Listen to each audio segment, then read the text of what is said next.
একদিন আমাদের আরেক নেতা ও তৎকালীন এমপি মাওলানা আব্দুর রহিম সাহেবকে হাসপাতাল থেকে টেলিফোন করলাম। কথা শুরু হতে না হতেই আমাকে অ্যালার্ম দিয়ে বললেন, কথা শর্ট করো, আমার অনেক কাজ। এতে আমার আবেগ আহত হলো। বললাম, এই কারণেই আমি টেলিফোন করলাম। আমার জন্য আপনারা যে তদবির করছেন তাতে আমার কাছ থেকে কোনো কিছু জানার প্রয়োজন আছে নাকি? জবাবে তিনি বললেন, তা আমার মনে নেই, তবে দুপুরে তার বাড়িতে খাবার দাওয়াত দিলেন। সেদিনের আহত অনুভূতির মধ্যে খুঁজে পেয়েছিলাম ইসলামী নেতৃত্বগণ জনগণ থেকে বিচ্ছিন্ন হওয়ার কারণ কোথায়। আমাকে কেন্দ্র করে এমপি থেকে মন্ত্রী, সাংবাদিক থেকে সম্পাদক, ছাত্র থেকে জনতার এই যে তৎপরতা, তা আমার প্রাণের গভীরে আনন্দের স্পন্দন জাগালেও এর ফল শুভ হয়নি। আমার সাময়িক বিজয় হয়েছে হয়তোবা, কিন্তু যে চিকিৎসার জন্য আমি এই হাসপাতাল কেবিনে, সেটা আর হলো না। আমার জন্য হাসপাতাল কর্তৃপক্ষের নিকট বারবার টেলিফোনকে তারা বাড়তি ঝামেলা আর উটকো নিপীড়ন ভাবলেন। আশঙ্কা করলেন তারা আবারও কোনো সংকটের বেড়াজালে আটকা পড়বেন।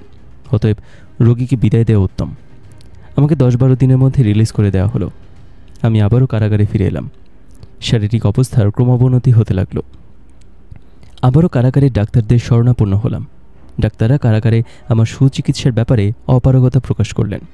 তারা আমাকে মেডিকেল কলেজ হাসপাতালে চিকিৎসার ব্যবস্থা করলেন, কিন্তু কারাগারের নিয়ম অনুযায়ী হাসপাতাল কেবিনে থাকার যাবতীয় খরচ বহন করতে হয় রোগীকে। আমার যাবতীয় খরচ আমাদের সংগঠন থেকে বহন করতে থাকলো। মেডিসিনের হেড অধ্যাপক ইউসুফ আলীর তত্ত্বাবধানে আমার চিকিৎসা শুরু হলো। এখানে যথানিয়মে পালাক্রমে 2 জন করে মোট 6 জন পুলিশ আমাকে পাহারা দিয়ে রাখত। আগের মতো এখানে আর পুলিশি নির্যাতন নেই, কিন্তু ভিন্নধর্মী নির্যাতনের আয়োজন উদ্যোগ চলতে লাগলো। নির্যাতনের তেলেসমাতে যে 71-এ শুরু হয়েছে তার যেন শেষ নেই। 71-এ আমাদের রাজনৈতিক দর্শনের পটভূমিতে ভুল শুদ্ধ যা কিছু করে থাকি না কেন, সেই ফেলে আসা দিনগুলোকে ওরা আমাদের কিছুতেই ভুলতে দেবে না। 10 বছরের ব্যবধানে নতুন প্রত্যাশা, নতুন চেতনার আলোকে নতুন মঞ্জিলের দিকে এগিয়ে চলার উদ্যোগ নিল বিশেষ বিশেষ মহল। 71-এর খুঁটিতে আমাদের পাগুলো বেঁধে রাখতে যায়। লেকিন কম্বল নেই ছোড়তা, আমরা যেন এমন এক অবস্থায় রয়েছি। বামপন্থী নেতা ও আওয়ামী লীগ নেতার টেলিফোন আসতে লাগলো ডক্টর ইউসুফ আলীর কাছে। তাদের সবার একই প্রশ্ন, আলবদরের কমান্ডারকে হাসপাতালে পোষা হচ্ছে কেন? কারাগারের অন্ধপ্রকোষ্ঠে যার ঠিকানা, তাকে মেডিকেল কলেজের কেবিনে কেন এমন যত্নাত্তির মধ্যে রাখা হয়েছে? এটাই তাদের প্রশ্ন। বারবার বলা হচ্ছে তাকে কারাগারে পাঠিয়ে দিন। ইউসুফ সাহেব শুধুমাত্র বলেছেন, আমি ডাক্তার, আমি সাহেব আমার রোগী। কে আলবদর, কে রাজাকার, কে মুক্তিফৌজ, কে সন্ত্রাসবাদী, সেটা আমার দেখার বিষয় নয়। সেটা দেখবে আদালত অথবা প্রশাসন। আমি দেখব রোগী। কোনো হুমকি অথবা কোনো প্রভাব আমার দায়িত্ব থেকে আমাকে বিরত রাখতে পারবে না। আমার পাশের কেবিনগুলোতে ছিলেন কাদের সিদ্দিকীর ভাই লতিফ সিদ্দিকী, ফণীভূষণ মজুমদার, শ্রমিক লীগের ফজলুর রহমান, কমিউনিস্ট পার্টির কমরেড ফরহাদ এবং এমপি ইব্রাহিম খলিল। এদের মধ্যে লতিফ সিদ্দিকী এবং ফণীভূষণ মজুমদার বাইরের ষড়যন্ত্রকারীদের সাথে যোগাযোগ রক্ষা করতেন। আমার যেন হাসপাতালে ঠিকমতো চিকিৎসা না হয় সেজন্য হাসপাতাল কর্তৃপক্ষের উপর চাপ, হুমকি প্রদানের ব্যাপারে ওই 2 জনের যথেষ্ট ভূমিকা ছিল, কিন্তু ফরহাদ ভাই ও শ্রমিক নেতা ফজলুর রহমানের ভূমিকা ছিল নির্লিপ্ত। Doctor Gofran, doctor Shawkat, doctor Khorshed Alam, doctor Nazrul, doctor Saiful এবং ডক্টর নুরুল ইসলাম সর্দার সতর্ক দৃষ্টি রাখতেন। কোনো মানসিক ভীতি আমাকে গ্রাস করতে পারেনি, কেননা হাসপাতালের সমস্ত ডাক্তার, নার্স, এমনকি মেডিকেল কলেজের ছাত্রনেতা ইদ্রিস আলী, ডক্টর ইলিয়াস ফারুকি, ডক্টর হাফিজ ভাই এবং অন্যান্য ছাত্ররা বিশেষ সহানুভূতি নিয়ে চোখে চোখ রাখার চেষ্টা করতেন। এ কারণে বাইরের কোনো হামলার ভয় আমি অতটা করতাম না। তবে যেদিন জিয়াউর রহমানের মৃত্যু হয় সেই দিনটা উদ্বেগের মধ্যে কেটেছে। 2 জন মাত্র প্রহরী।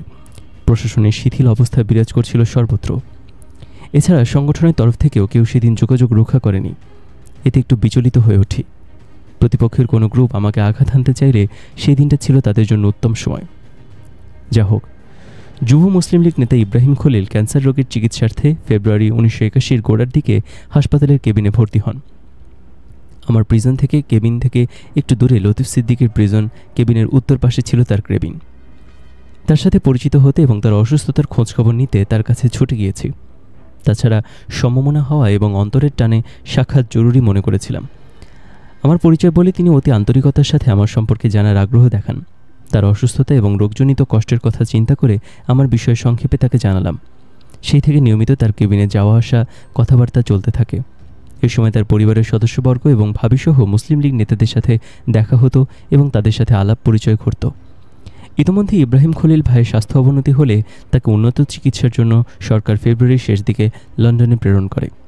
যাওয়ার সময় আমার প্রিজন কেবিনে ভাবি বিদায় ও দোয়া নিতে এসে কান্নায় ভেঙে পড়েন। সেদিনের সেই কান্না দৃশ্য আজও আমার অন্তরে দেদীপ্যমান। একদিন পত্রিকায় দেখলাম ইব্রাহিম খলিল সাহেব আর বেঁচে নেই। লন্ডনের হাসপাতালে তিনি 20 জুন মারা যান। অনঙ্করে এক সম্ভাবনাময় নেতার জীবনাবসানে আমি দারুণভাবে মর্মাহত হয়েছিলাম। তখন আমি প্রিজন কেবিনেই রয়েছি, তবে কিছুদিনের মধ্যে মুক্তি পাব, এরকম একটি প্রত্যাশায় প্রহর গুনছি। অতঃপর সেই কাঙ্ক্ষিত মুক্তির পর সময় করে ইব্রাহিম ভাইয়ের পরিবারের সদস্যবর্গের সঙ্গে দেখা করি। ভাবি ও সন্তানদের সালামত কামনা করে চলে আসি। একে একে 7টা মাস আমি হাসপাতালে কাটালাম। এই কটা মাস ডাক্তার ইউসুফের স্নেহ আর মমত্ববোধের বেড়া যেন আমার চারিদিকে নিরাপত্তার বেষ্টনী সৃষ্টি করে রেখেছিল। মনে হয়েছিল এই হাসপাতালটা আমার জন্য সবচেয়ে নিরাপদ আশ্রয়। অধ্যাপক ইউসুফ আমাকে বলতেন, তোমাদের সংগঠনকে তৎপর হতে বলো, তাড়াতাড়ি তোমার মুক্তির ব্যবস্থা করুক। তিনি চাইতেন না আমি আবারও কারাগারের অন্ধপ্রকোষ্ঠে ফিরে যাই। তিনি অন্যান্য সহযোগী ডাক্তারদের বলতেন, আমিনকে আমার এই জন্য ভালো লাগে যে তার মধ্যে রাগঢাকের কোনো প্রয়াসই নেই। অধ্যাপক ইউসুফ হিন্দুস্তান থেকে হিজরত করে এসেছেন। হিন্দু মানসিকতা সম্বন্ধে আমাদের চেয়ে অনেক বেশি জানতেন, বেশি সচেতন তিনি। 71-এ আমাদের প্রতি হিন্দুস্তানের উচ্ছ্বসিত দরদের অন্তরালে কি গভীর ষড়যন্ত্র ছিল সেটা তার মতো বিজ্ঞ লোকের অজ্ঞাত থাকার কথা নয়। 71-এ আমাদের ভূমিকায় কি গভীর দেশপ্রেম, কি নিবিড় জাতীয় অনুভূতি লুকিয়েছিল সেটা কিছু সংখ্যক ষড়যন্ত্রকারী ও পরিস্থিতির দুর্বল পর্যবেক্ষকদের মনে দাগ কাটতে সক্ষম না হলেও সচেতন মানুষগুলো ঠিকই অনুভব করত। ডাক্তার ইউসুফ তেমনই সতর্ক মানুষ ছিলেন। এ কারণে আমার প্রতি তার দরদ ছিল অপরিসীম। আমি মেডিকেল কলেজ হাসপাতালে থাকা অবস্থায় জানতে পারলাম আমার মুক্তির দিন আসন্ন, কেননা প্রেসিডেন্ট সাত্তার ঈদ উপলক্ষে যে 6 জন রাজবন্দী মুক্তির ঘোষণা দেন তার মধ্যে আমিও রয়েছি। আমার সাথে আর যারা ছিলেন তারা সবাই মুক্ত হলেও আমি মুক্ত হতে পারলাম না, কেননা তখনও আমার আরও কিছু মামলা রয়ে গেছে ঝুলন্ত অবস্থায়। শেষ দিকে এসে আমার দলীয় নেতৃবৃন্দের বিরূপ প্রতিক্রিয়া লক্ষ্য করলাম। এতদিন কেবিনে থাকার ব্যাপারে সংগঠনের উদারভাবে সাহায্য সহযোগিতা করে এসেছে। মুক্তির কিছুদিন আগে দলের সমাজ কল্যাণ বিভাগের দায়িত্বশীল বর্তমানে ইসলামী ব্যাংকের ডাইরেক্টর মোহাম্মদ ইউনুস ভাই আমাকে খবর পাঠালেন যে অতি সত্বর মুক্তির ব্যাপারে আমি কোনো ব্যবস্থা করতে না পারলে সংগঠনের বিশেষ কিছু করার থাকবে না, অর্থাৎ আমাকে কারাগারের অন্ধপ্রকোষ্ঠে ফিরে যেতে হবে। দুঃখ পেলাম এই ভেবে যে সংগঠনে এখনও সংকীর্ণতার আবর্তে ঘুরপাক খাচ্ছে। এতদিন আমার ভুলটা আমার কাছে স্পষ্ট হয়ে উঠল। ইরানের বিপ্লবের ব্যাপারে আমার যে উপলব্ধি সেটা আমার সাথে সাক্ষাৎ করতে আসা দলীয় কর্মী এবং নেতৃবৃন্দের কাছে অকপটে বলতাম। ইরানের বিপ্লবের সপক্ষে আমার বক্তব্যগুলো বুমেরাং হয়ে ফিরে আসলো আমার দিকে। সংগঠনের সহানুভূতি এবং মদত দুটোই আমি হারাতে বসলাম। এতে আমি মর্মাহত হইনি মোটেও, কেননা 40 বছর কারাবাসের মানসিক প্রস্তুতি আমার এর আগেই নেওয়া হয়েছিল। তাদের এই সংকীর্ণতার হীনমন্যতা দেখে মহান আল্লাহ সম্ভবত আড়াল থেকে হেসেছিলেন। তা না হলে প্রেসিডেন্ট সাত্তারকে দিয়ে আমার মালিক আমার মুক্তির জন্য শেষ ঘুঁটি চালালেন কেন? যাই হোক, আমার ঝুলন্ত মামলাগুলোর ব্যাপারে হাসপাতালের কেবিন থেকে আমি নিজেই তদবির করলাম। অবশেষে 81-র 26শে সেপ্টেম্বর মুক্তি পেলাম। মুক্তি পাওয়ার দিন হাসপাতালের ডাক্তার গোফরান, ডাক্তার খুরশিদ ও ডাক্তার আলতাফ সহ অন্যান্য ডাক্তাররা আমার একটা বিদায় সম্বর্ধনার আয়োজন করেন। সেই সভায় জামায়াতের নেতা কামরুজ্জামান সাহেব, ইসলামী ছাত্র শিবিরের কেন্দ্রীয় সভাপতি আবু তাহির ভাই উপস্থিত ছিলেন।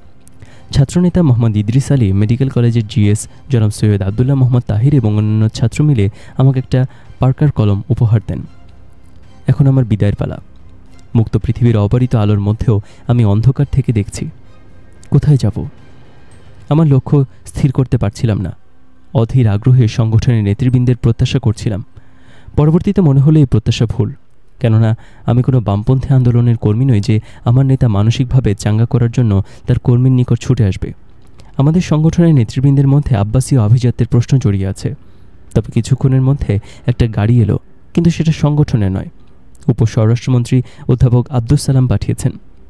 দুঃখ সুখের মিশ্র অনুভূতি আমাকে গ্রাস করল। দুঃখ যে সংগঠনের কর্মসূচি বাস্তবায়নের জন্য আমার উদ্দাম যৌবনের সোনালী দিনগুলোতে নিরলস পরিশ্রম করেছি, যাদের নির্দেশে বন্দুকের নলের মুখে দাঁড়িয়েছি, যাদের লক্ষ্য অর্জনের জন্য 10 বছর কাটালাম কারাগারে। আমার মুক্তির দিনটাতে তাদের প্রত্যাশা করেও পাইনি। আর সুখ, যাদের ব্যাপারে আমার কোনো আগ্রহ নেই, যাদের সাথে কারাগারে ক্ষণিকের আলাপ পরিচয়, সেই তৎকালীন উপস্বরাষ্ট্রমন্ত্রী অধ্যাপক সালাম সাহেব আমার জন্য গাড়ি পাঠিয়েছেন। কি বিচিত্র মনে হয়েছিল সেদিন। ফারুক সহ সালাম সাহেবের বাসায় গেলাম। তার নিজস্ব লোকজন নিয়ে গুরুত্বপূর্ণ এক সভায় ব্যস্ত ছিলেন তিনি, তবুও উঠে এলেন, এসে জড়িয়ে ধরলেন আমাকে। কি আনন্দ লেগেছিল সেদিন।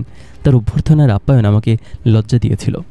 হয়তো পরিবেশগত সংকীর্ণ মানসিকতা নিয়ে আমি তার জন্য অতটুকু করতে পারতাম না। হিতাকাঙ্ক্ষী হিসেবে তিনি আমাকে গাইডলাইন দিলেন, গ্রামের বাড়িতে না যাওয়ার, কিছুদিন রাজনীতি থেকে বিরত থাকার এবং ঢাকায় অবস্থান করার উপদেশ দিলেন। তার কাছ থেকে বিদায় নিয়ে আমি এলাম আজিমপুরের শিবির নেতা এনাম ভাইয়ের মেসে। আমার সাথে ছিলেন ফারুক এবং মালেক ভাই। এখানে আমি মাসখানেক অবস্থান করলাম। এনাম ভাই সেখান থেকে চলে যাওয়াতে একটুখানি সমস্যার মুখোমুখি হতে হলো, কিন্তু আমার মালিক আমার জন্য আরও সুন্দর ব্যবস্থা করে দিলেন। ডাক্তার ইউসুফের সহযোগী ডাক্তার AKM খোরশেদ আলম ভাই তার কোয়ার্টার ছেড়ে দিলেন আমার জন্য। এখানে থাকা অবস্থায় অধ্যাপক গোলাম আজম সাহেবের অনুগ্রহে BICতে আমাকে একটা চাকরি দেওয়া হয়। এই প্রতিষ্ঠানের প্রধান ছিলেন অধ্যাপক নাজির সাহেব। এখানে খুব বেশি দিন অ্যাডজাস্ট করে থাকতে পারলাম না। জেলে থাকা অবস্থায় বিভিন্ন মত ও পথের বিভিন্ন নেতার সাথে আমার পরিচয় হয়েছিল। তাদের অনেকেই আমার কাছে টেলিফোন করতেন, যা কর্তৃপক্ষ পছন্দ করতেন না। আমার অবর্তমানে টেলিফোনকারীরা সাধারণ সদ্ব্যবহারটুকু পেতেন না। প্রায় সবাই আমাকে এ ব্যাপারে অভিযোগ করেছেন।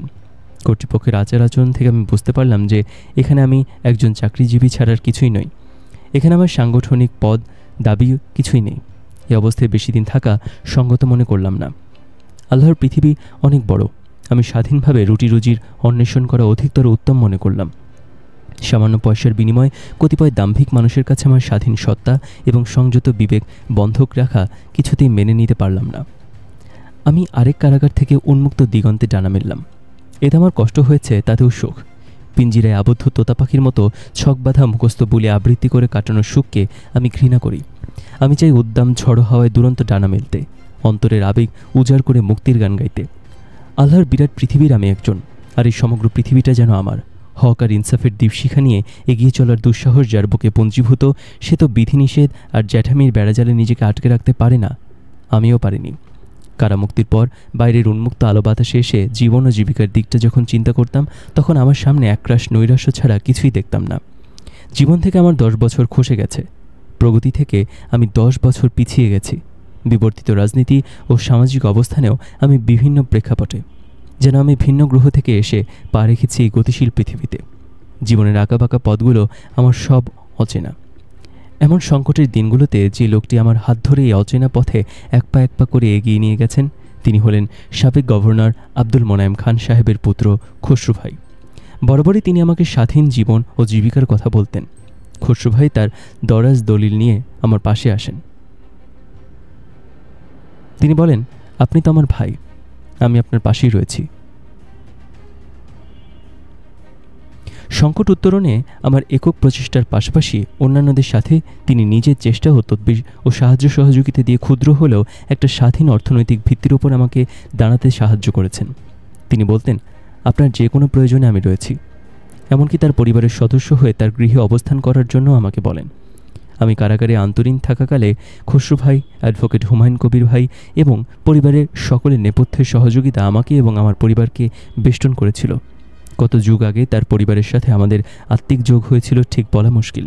তবে সেই সূত্র ধরে বিভিন্ন রাজনৈতিক অবস্থানে থেকেও খসরু ভাই আমার মন মানসিকতার অনন্য ব্যক্তিত্ব হয়ে আছেন। আমার স্বাধীন জীবনযাপনের জন্য সাহায্য ও সহযোগিতার হাত সম্প্রসারিত করেছেন ঈশ্বরদীর মজিদ ভাই, যার কথা আমি আগেই উল্লেখ করেছি। এছাড়া ইকবাল খান, ইঞ্জিনিয়ার জমশেদ, ইঞ্জিনিয়ার খন্দকার দিদারুল ইসলাম, সোলাইমান, আনোয়ার, কামাল, অ্যাডভোকেট আমিনুল ইসলাম, অ্যাডভোকেট তরিকুল ইসলাম মোহন, নাসির ভাইয়ের সহযোগিতা কম পেয়েছি এমনটাও বলা যাবে না। প্রফেসর ডক্টর আব্দুল আল আমিন ভাই, বিশেষজ্ঞ ডক্টর আফসার সিদ্দিকী ভাইয়ের সহমর্মিতাও আমাকে যথেষ্ট প্রেরণা দিয়েছে। এদের সবার কাছে আমি কৃতজ্ঞ, আমি ঋণী। জীবনভর কৃতজ্ঞতা প্রকাশ করে আমি তাদের সেই ঋণ পরিশোধ করতে থাকব।